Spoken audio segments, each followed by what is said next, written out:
से मुक्ति तुम्हें मिलेगी। और तुम्हारे पीछे पीछे हरि आएंगे खुद, पाछे पाछे हरि फिरे, कहे कबीर कबीर।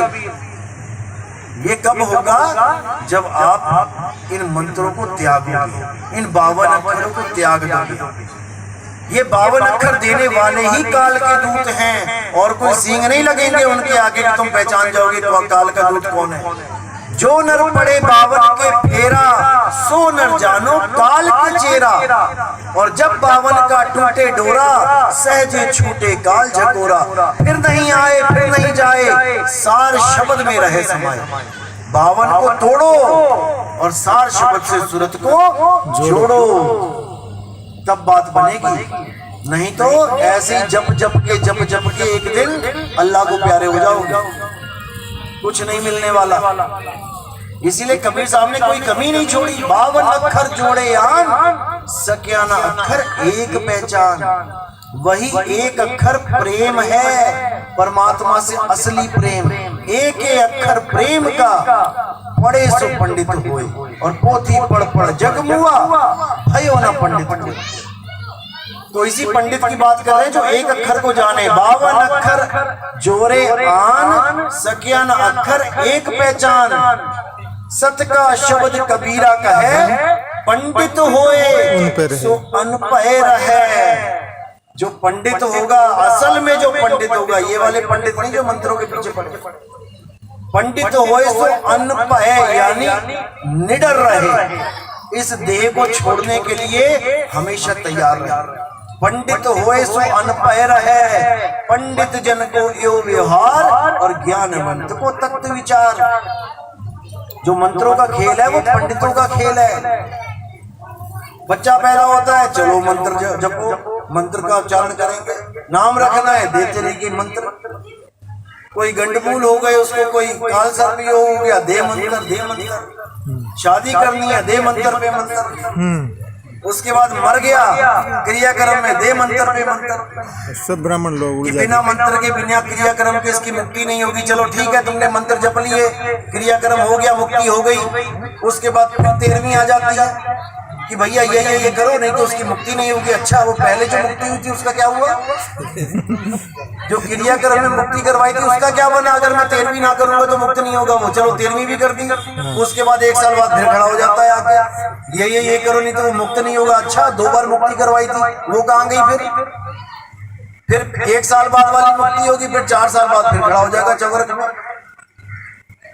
यानी कि बस मूर्ख बनाते रहो दुनिया को, और दुनिया मूर्ख बनती रहे। अरे मुक्ति एक बार होती है, एक बार मुक्ति हो गई, दूसरी मुक्ति की जरूरत नहीं है। लेकिन कोई भेद को नहीं समझ रहा, सब अंधी भेड़ की तरह, जैसे भेड़ चाल होती है, एक के पीछे एक बस चले जा रहे हैं। अब यही कबीर साहब ने बोला, अगर तुम भेड़ चाल में चलोगे तो तुम्हें इस शरीर में से जब निकलना पड़ेगा तो इन 9 दरवाजों से निकलना पड़ेगा। आज मृत्यु आ गई तो तुम्हारे पास निकलने के लिए केवल 9 दरवाजे हैं। कौन कौन से 9 दरवाजे हैं?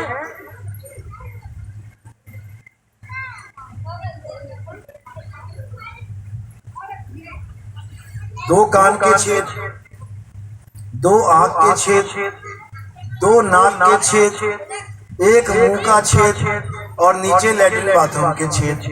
टोटल गिन के 9 दरवाजे हैं। अब कबीर साहब कहते हैं 9 दरवाजे संसार सब, और 10वें योगी साध। 9 दरवाजों से सारा संसार निकल रहा है। जिसने गुरु धारण नहीं किया, और जितने भी 184 के जीव हैं, ये सब 9 दरवाजों से निकलेंगे, एक भी नहीं बचने का, सब 84 में जाएंगे। अब जिसने गुरु धारण कर लिया और 10वें द्वार का ज्ञान प्राप्त कर लिया, और 10वें द्वार को तोड़ के निकल रहा है, उसके लिए क्या बोला? 10वें द्वार से जीव जब जाई, स्वर्ग लोक में वासा पाई। बन गया राजा महाराजा। तो कहते हैं 10वें द्वार प्राण निकले राज खानी जाए, कुछ देर राज भोगे फिर पाछे पछताए। बन गया राजा।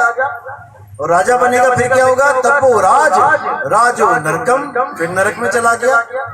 अब 10वें दरवाजे से निकल के भी मुक्ति नहीं मिल रही है। अब क्या करे? अब बची है 11वीं खिड़की। अब जब तक उसका भेद नहीं पता लगा, जब तक मुक्ति भूल जाओ। साहिब कहते हैं 9 द्वारे संसार सब 10वें योगी साध, एकादश खिड़की बनी और जानत संत सुजान।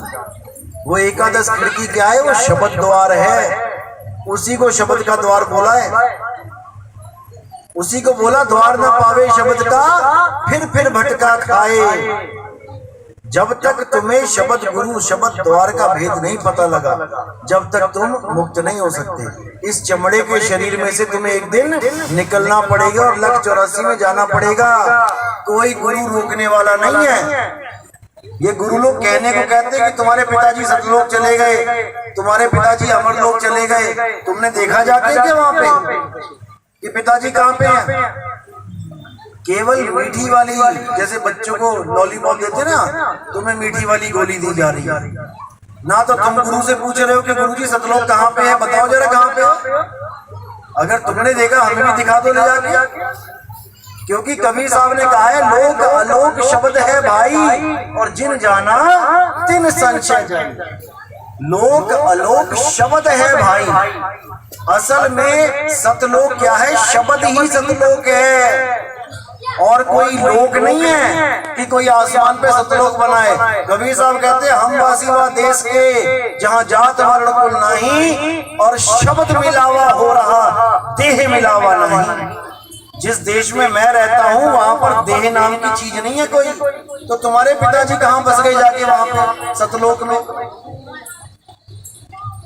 देह मिलावा नहीं। अब आगे क्या कह रहे हैं? हम वासी वा देश के, जहाँ जात वर्ण कुल नहीं, सैन मिलावा हो रहा शब्द मिलावा नहीं। क्योंकि इन गुरुआ लोगों ने शब्द के नाम पे बड़ी बड़ी दुकानें चला दी हैं कि हम भी शब्द देते हैं, हमसे शब्द ले लो, हम भी शब्द देते हैं। तो साहिब ने शब्द का भी खंडन कर दिया, लेकिन कौन से शब्द का? जाप अजपा और अनहद शब्द का, सार शब्द का खंडन नहीं किया। सार शब्द के लिए बोला बीजक में कि सार शब्द कही बाची हो, मानो अतबारा अक्षर पुरुष पेड़ है, निरंजन वाकी डारा। कौन है अक्षर पुरुष? क्या कभी अक्षर पुरुष की फोटो दिखाई किसी ने, या किसी ने भेद बताया हो अक्षर पुरुष क्या है? उठा के बस नाम पकड़ा दिया, सोहंग सोहंग जप लो, सत्सोहंग जप लो, ओम कलियम हरियम जप लो, निरंकार जप लो, ज्योत निरंजन जप लो। जपना बाद में है, पहले ये बताओ अक्षर पुरुष कौन है, जिसकी वजह से ये काल पैदा हो गया। अब इसी काल ने हमारा जीना आराम कर रखा है। अब क्या गारंटी है ये काल दोबारा पैदा नहीं होगा? एक बार मरे तो इसको पैदा करने वाला ही अक्षर पुरुष है, और ये बार बार पैदा करता है। जब तक अक्षर पुरुष नहीं चेतेगा, जब तक ये काल मरने वाला नहीं है, ये काल बार बार पैदा होगा। और ये हमारे हाथ में है कि काल को पैदा करना है कि मारना है। कबीर साहब कहते हैं अरे मन को मार गगन चढ़ जाई, मान सरोवर पैठ न आई। हमें कह रहे हो कि मन को मार और गगन चढ़ जा, लेकिन कौन से गगन में चढ़ जा? रॉकेट में बैठ के जाना है क्या ऊपर? उसका कोई अलग हिसाब है, कैसे चढ़ना है, कौन चढ़ाएगा, कौन सी डोर है वो मकर तार की डोर, कैसे चढ़ेंगे उस पे, वो सब गुप्त भेद होते हैं। वो जब सतगुरु बताता है तब तुम्हें समझ में आता है अरे मंत्र तो जपने ही नहीं थे, ये तो जपवा जपवा के इन्होंने हमें नरकों में डाल दिया।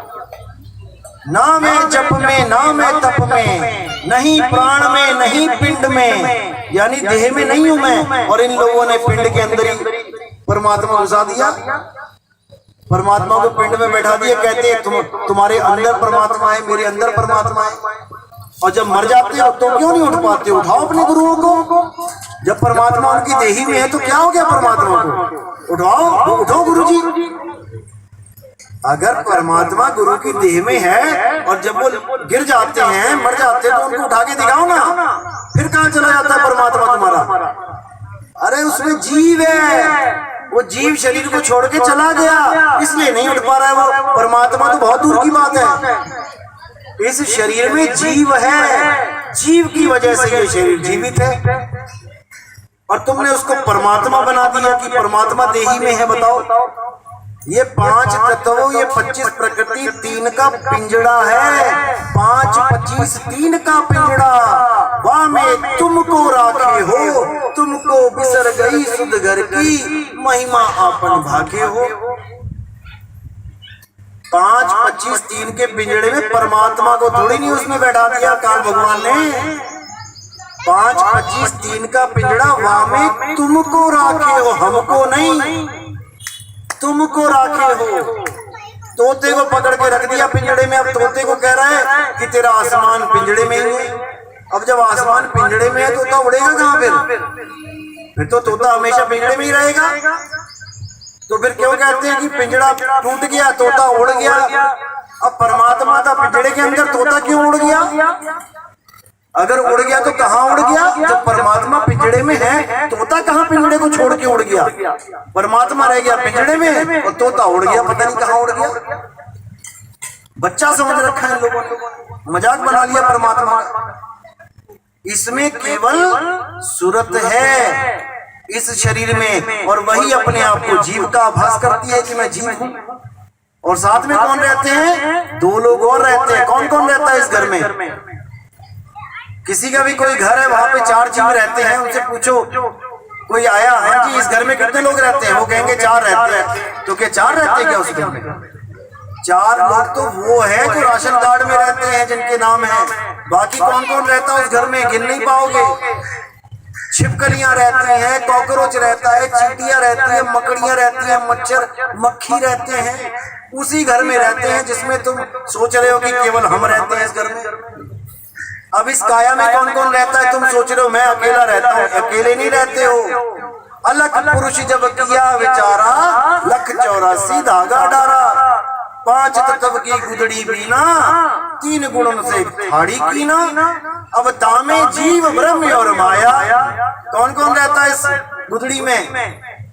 ब्रह्म जीव, तामे जीव ब्रह्म और माया, ये तीनों तो मेन है राशन कार्ड होल्डर। तामे जीव ब्रह्म और माया, समरथ कैसा खेल बनाया। तो कौन कौन रहता है इसमें? जो मेन है, जीव ब्रह्म और माया, और 3 गुण, और साथ में गणेश जी भी हैं। ये है मेन जो हम कह सकते हैं कि हाँ ये है, और ये इस मकान को चला रहे हैं, साफ कर रहे हैं, सब कुछ कर रहे हैं। और इसके बिना कौन कौन रहता है? दुनिया भर के इन्फेक्शन रहते हैं, तुम्हारे पेट में कीड़े रहते हैं, तुम्हारे ब्लड में इन्फेक्शन रहता है, जिसको मारने के लिए गोलियां खाते हो। पता नहीं कौन कौन रहता है, पूरा ब्रह्मांड समाया हुआ है इस छोटे से शरीर में। लेकिन हम सोचते नहीं, ये तो मैं हूँ, ये तुम नहीं हो भाई, ये चमड़ा है। इस चमड़े के शरीर में तुम्हें रखा गया है, और तुम सोच रहे हो मैं चमड़ा हूँ। तुम अपनी फोटो देखते हो, देखो मेरी फोटो अखबार में छप गई। तुम्हारी फोटो नहीं छप गई, तुम्हारे मकान की फोटो छपी है ये, जिसमें तुम रहते हो। तुम्हारी फोटो तो कोई खींच ही नहीं सकता। नहीं तो लगा लो कैमरा, जो बंदा मर रहा है उसके आगे कैमरा लगा लो। जब वो शरीर को छोड़ के जाएगा, खींच लो फोटो इसकी। क्यों नहीं खींच पाते? क्योंकि उसकी कोई फोटो है ही नहीं। अक्षर पुरुष की कोई फोटो है ही नहीं। वो तो अविनाशी पुरुष है, उसका कोई रंग और रूप और रेख नहीं है। जब उसका कोई रंग रूप रेख नहीं है, तो सतलोक में कौन से मकान में रहेगा वो? कौन सी झोपड़ी में रहेगा सतलोक में? कौन सी सड़कें होंगी उसके चलने के लिए, जब उसका पैर ही नहीं है? जब जीव के हाथ पैर ही नहीं है, तो वो सड़कों का क्या करेगा? तुम्हारे सतलोक में महलों का क्या करेगा? ऐसे मूर्ख बनाया गया इस जीव को। तो गुरबाणी में भी आता है कि रूप न रेख न रंग, प्रभु 3 गुणा तो भिन्न। उसका कोई रंग नहीं है, कोई रूप नहीं है, कोई रेख नहीं है, लेकिन फिर भी वो है, और उसको अनुभव किया जाता है। उसको दिखाया नहीं जाता कि तुमने परमात्मा को देख लिया, मुझे भी दिखा दो।